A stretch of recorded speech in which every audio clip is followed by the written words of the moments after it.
Hello, my name's Andy Tharby and I work here at the Durrington Research School. My role at the school is as research lead, and I'm going to be talking about a programme that we'll be running next academic year. It's called Evidence Informed Curriculum, Teaching and Assessment. The programme is going to be led by me and Sean Allison, who is the Director of Research School here at Durrington. It will take place over 3 dates, the 12th of January, the 30th of March and the 4th of May. The course is aimed at senior leaders, especially those responsible for the curriculum and teaching and learning, and also curriculum leaders or indeed aspiring leaders too. Just to give you an insight as to what we do as a research school, our job is to build and strengthen networks of schools through our work with leaders to help you to access education research and to implement it in your school. And all of this is with the view to improving the quality of teaching across the area and, of course, improving education outcomes for young people, most especially our most disadvantaged young people. Our programmes run according to a professional learning sequence. So we begin by identifying a clear focus. And for you, that will obviously be something around those 3 areas of curriculum, teaching or assessment in your school or your department. We will explore the available evidence together, and this will inevitably challenge perhaps some of your preconceptions or indeed challenge some of the existing practice within your school. And hopefully you will then align your thinking with the evidence so that you're ready to move forward to mobilise that evidence within your school or your context. We will show you how to practice this evidence so that it becomes habitual and how to review and evaluate its implementation. And ultimately, the job for you will be to share that evidence within your school and persuade others to come on board, especially leaders. So the objectives of this course will be as follows. So to understand and engage with the research evidence around these 3 areas of curriculum, teaching and assessment. And we've deliberately designed the course to align it with the current Ofsted framework. So the ideas of intent, implementation and impact. We will give you tools which will allow you to audit your current provision. We will show you how to interpret the evidence and how to fit it to your context. And lastly, we will show you how to implement an evidence-informed curriculum, teaching and assessment policy. So you might be thinking how this training will support your recovery post the extended school lockdown. And what we know is that our disadvantaged pupils will be those who return back with the most learning gaps. And as Professor Becky Francis, the CEO of the Education Endowment Foundation, said recently, this challenge is going to be the test of a generation. However, we all also know from the available evidence that the best way of addressing attainment gaps is through high quality evidence-informed teaching.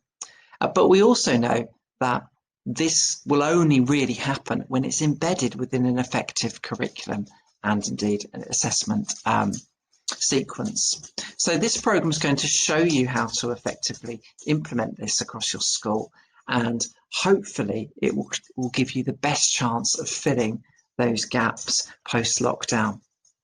So the training programme will run over 3 days.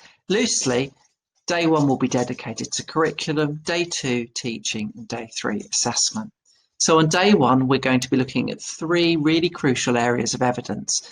That which comes from cognitive science, evidence into how metacognition works, and evidence from literacy and how that can be used to shape the curriculum within a whole school and within departments.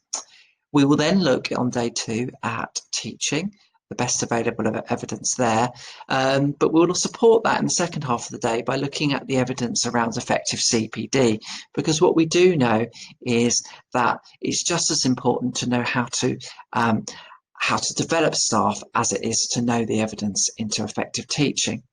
And last of all, on Day 3, we'll look at assessment, specifically ideas around formative and summative assessment. And then in the last part, we will be looking at how to implement this effectively.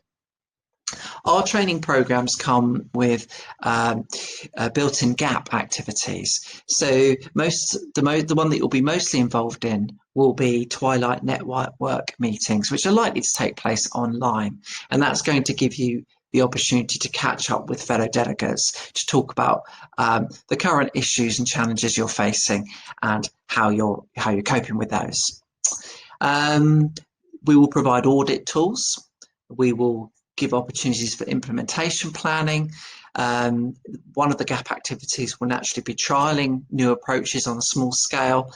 We will give you chances to evaluate the impact of this.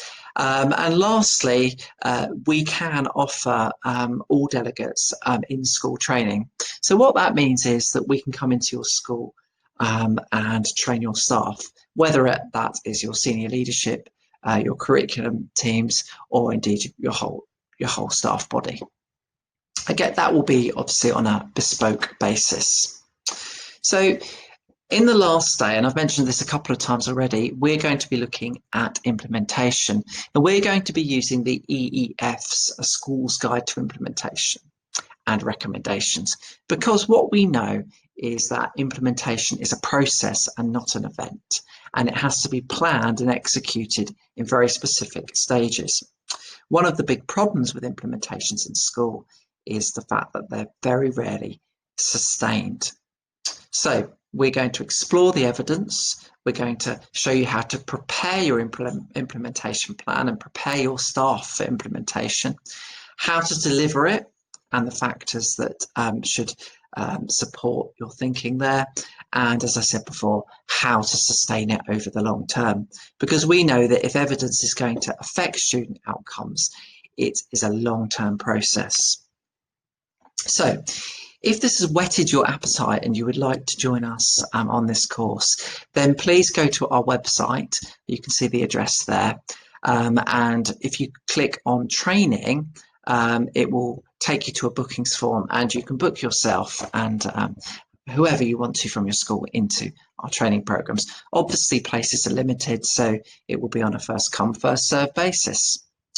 Lastly, if you would like to contact us about these training programs, or indeed any other area surrounding education research that we could help you with, then please use the email address there, research@durrington.com, and then either me or one of the other members of the research school team will get back to you as soon as possible. So it just leaves me to say thank you for listening, and we're very excited about seeing you here at Durrington next academic year. Goodbye.